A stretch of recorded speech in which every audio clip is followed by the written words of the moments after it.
ब्रेकनंतर आपलं स्वागत आणि बातमी नागपुरातून। नागपुरात आज सकाळपासूनच ढगाळ वातावरण पाहायला मिळतंय। गेले काही दिवस नागपूरचं तापमान 45 अंश सेल्सिअस पर्यंत गेलं होतं। हवामान विभागानं काही ठिकाणी पावसाचा अंदाज वर्तवलाय। भरामध्ये नागपुरात तापमानाचा पारा चांगलाच वाढलेला होता। 45 पार तापमान झालेलं होतं आणि नागपूरकरांना उन्हाच्या झळा आणि घामाच्या धारा सोसाव्या लागत होत्या। मात्र आज सकाळपासून जर वातावरण आपण बघितलं तर ढगाळ असं वातावरण पाहायला मिळते आहे आणि वातावरणामध्ये हवा असल्यामुळे कुठेतरी गारवा निर्माण झाला आणि ज्यामुळे तापमानात मोठ्या प्रमाणात वाढ झालेली होती ते कमी झाल्याचं चित्र सुद्धा एकंदर पाहायला मिळते आहे।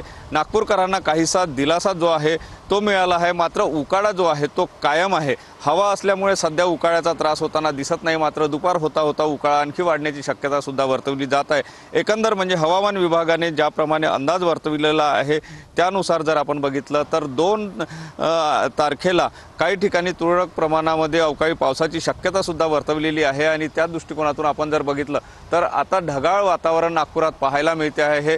त्यामुळे गेल्या आठवड्याभरापासून तप्त उन्हामध्ये तापत असलेल्या नागपूरकरांना काहीसा दिलासा मिळाल्याचं चित्र जे आहे ते पाहायला मिळते आहे। सुनील ढगे, TV9 मराठी।